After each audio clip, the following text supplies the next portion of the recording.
Yang kita harapkan adalah hukum ini digunakan dengan kewenangan mereka, tapi tidak sewenang-wenang. Itu yang pertama.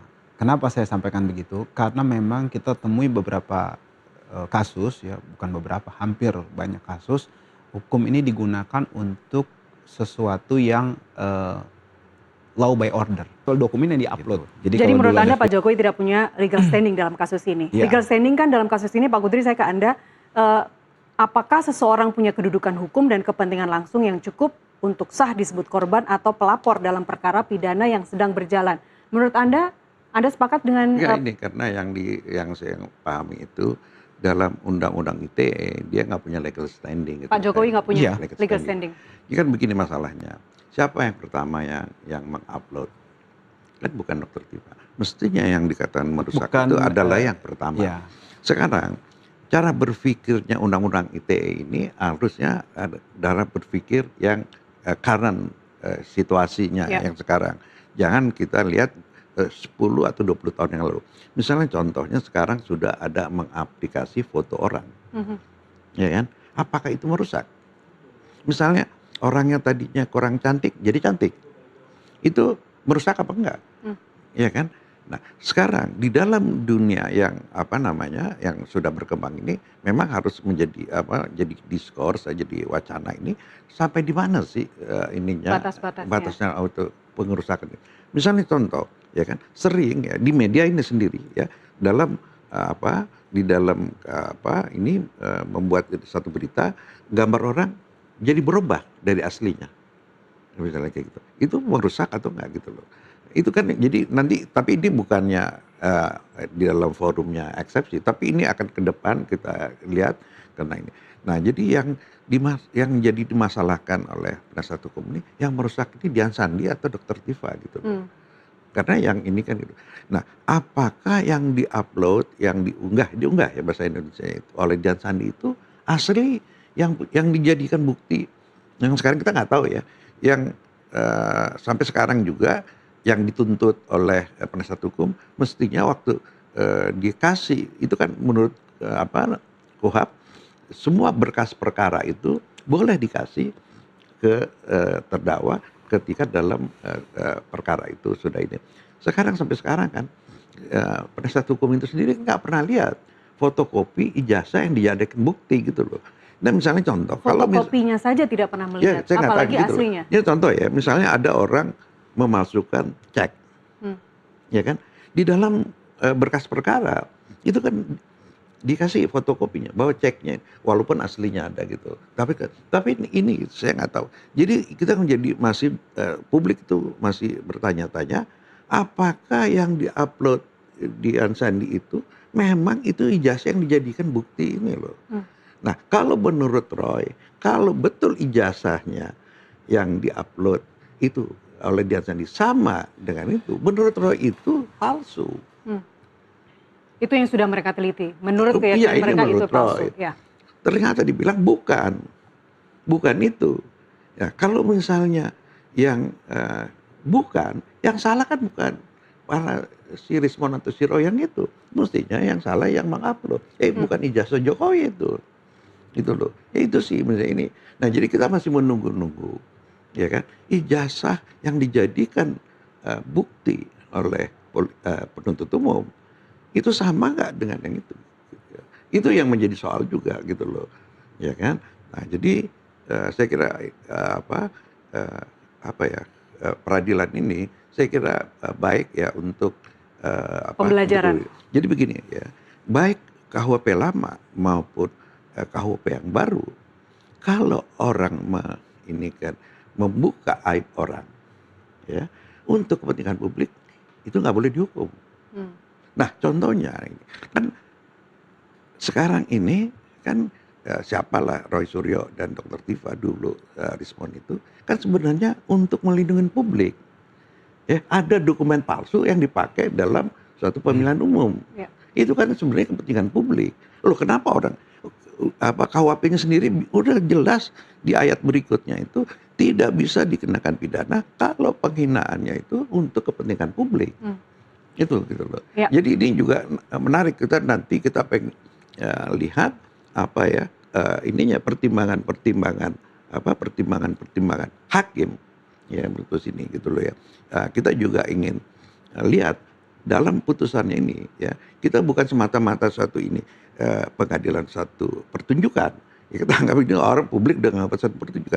Tapi bagi kami para akademisi ini, kita ingin tahu ya legal consideration, legal reasoningnya itu apa. Oke. Orang itu dihukum atau dibebaskan. Ya kan kita juga itu kan sangat, kalau kita baca putusan Mahkamah Konstitusi ya itu kan seperti kita belajar baru, oh iya ini ada hal yang baru ya, oh artinya mereka berpikir, hakim itu berpikir ya, dan bercoba melakukan reasoning, melakukan penemuan hukum ya kan.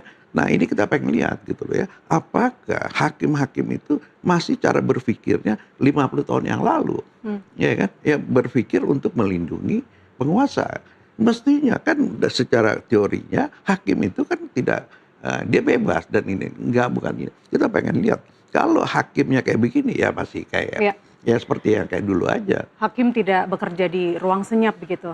Tapi Pak Kudri, yang ingin saya tanyakan berikutnya adalah bagaimana batas kemudian kalau kita mau lihat batas antara kritik ilmiah terhadap pejabat publik dan juga perbuatan yang sah dikategorikan sebagai fitnah atau pencemaran nama baik. Di mana batasnya? Ya, kalau misalnya saya selaku dosen gitu, saya dilindungi oleh Undang-Undang Pendidikan Tinggi. Dalam rangka penelitian, itu kita ada namanya kebebasan akademik. Nah sekarang pertanyaannya, orang yang di luar dunia pendidikan melakukan penelitian itu dilindungi nggak? Ada perlindungan seperti itu. Nah ini juga ya.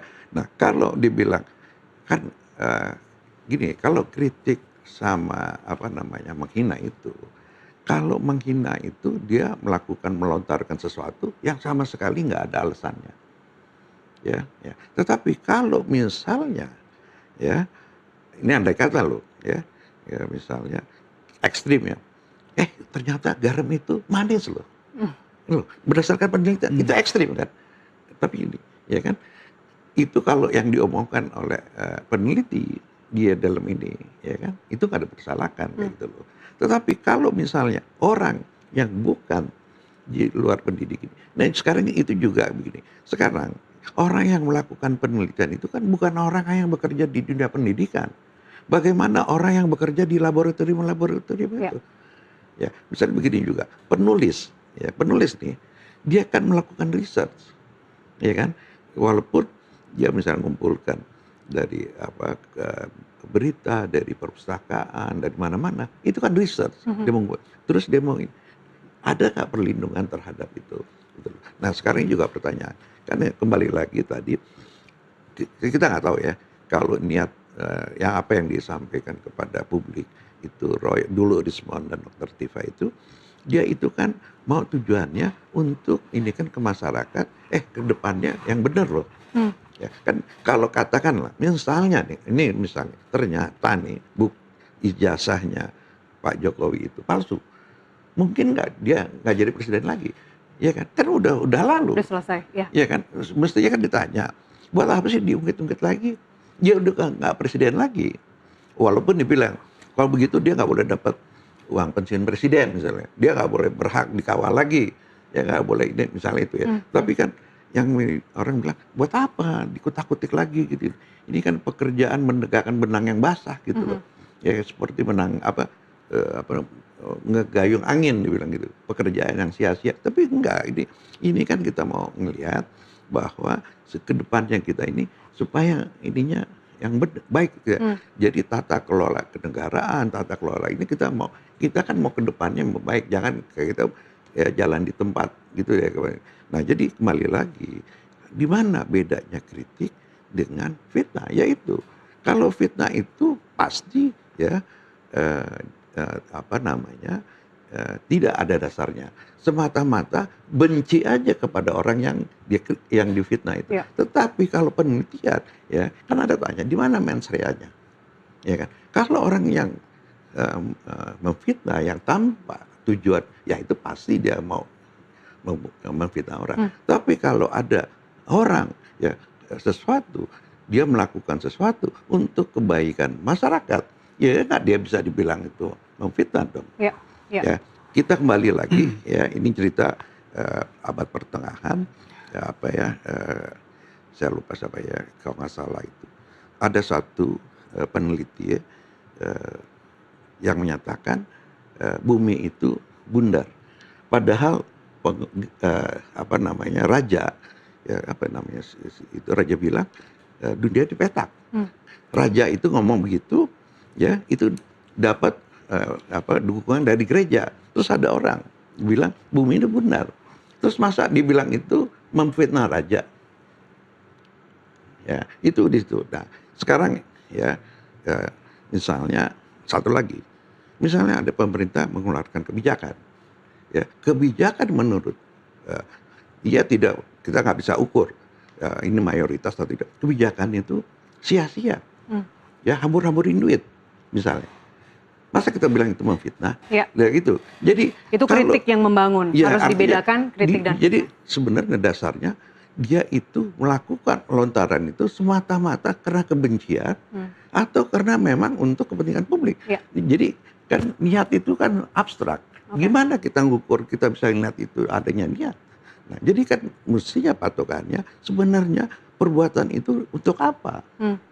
Ya kan? Apakah yang saya katakan tadi untuk menjadikan publik atau semata-mata karena benci. Iya. Oke, Mas Aziz, jika eksepsi nanti dikabulkan, perubahan apa yang Anda harapkan terhadap cara aparat menangani kritik ilmiah, kebebasan berekspresi, dan atau di ruang publik ke depannya? Ya, yang kita harapkan adalah hukum ini digunakan dengan kewenangan mereka, tapi tidak sewenang-wenang. Itu yang pertama. Kenapa saya sampaikan begitu? Karena memang kita temui beberapa kasus, ya bukan beberapa, hampir banyak kasus, hukum ini digunakan untuk sesuatu yang law by order, gitu. Jadi kalau dulu ada film Law and Order, ini Law by Order. Law by gitu. order. Nah, kita Pesanan, sama-sama ya? tahu. Iya, jadi pesanannya. Ini menurut saya harus dihentikan. Jangan sampai Polri sebagai garda terdepan mendapat cap buruk lagi, karena ujung tombaknya kan Polri di sini. Ya. Nah itu yang kita harapkan. Yang pertama, tidak sewenang-wenang, tidak ada law by order lagi. Kemudian yang kedua adalah penerapan itu harus memenuhi asas-asas dan peraturan perundangan yang benar, bukan apa namanya base. Jadi gini, bukan kita menemukan bermasuk untuk mengkriminalisasi seseorang lalu kita cari pasalnya. Case building itu saya sebagai advokat publik sering menemukan hal tersebut, terjadinya procedural engineering. Jadi orangnya dulu, objeknya dulu, kemudian kasusnya kita cari. Kita bikin case building sehingga mengarah ke situ. Nah, itu menurut saya harus dihentikan dan tidak lagi seperti itu. Hukum digunakan benar-benar untuk menegakkan keadilan. Bagaimana sesuatu itu memang ditempatkan pada tempatnya. Seperti Undang-Undang ITE ini kan sebenarnya buat e-commerce. Nah, jangan lupa juga above dari ground norm dari Undang-Undang ITE ini adalah Undang-Undang Dasar 1945. Dan di mana Undang-Undang Dasar 45 ini di pasal 28F itu jelas menjamin, artinya kebebasan publik untuk mempermasalahkan dokumen publik. Itu saya mau kasih contoh. Jadi bagaimana bisa dia bertentangan dengan yang di atasnya. Isinya kurang lebih di undang-undang itu adalah setiap orang berhak untuk mencari, mengolah, dan juga menyampaikan informasi yang memang dia ketahuinya di ruang publik gitu kan, melalui saluran-saluran yang ada. Itu kan digunakan. Nah tadi kalau kita lihat niatnya, ya kan abstrak gitu niat seperti itu. Jadi menurut saya kecuali dokumen pribadi, misalnya dokumen Bapak gitu kan, dokumen-dokumen pribadinya bukan pejabat publik tapi dipermasalahkan. Itu menurut saya masuk ke ranah itu. Tapi kalau semata-mata memang itu ada kepentingan publik, menurut saya nggak bisa. Jadi dihentikan dan hukum itu harus ditegakkan seadil-adilnya supaya tidak terjadi lagi kriminalisasi. Mas Aziz, Anda tim kuasa hukum Dr. Tifa, tapi mungkin Anda pasti tahu ya apa yang akan terjadi besok di pra-peradilan kedua untuk Mas Roy. Jadwalnya masih sama ya di PN Jakarta Selatan. Besok untuk Soal apa ya yang Caranya. Untuk pengenaan pasal 32 ayat 1 Undang-Undang ITE sepengetahuan saya. Itu dulu. Oke. Nah. Maksudnya apakah jawaban atau saksi atau apa gimana?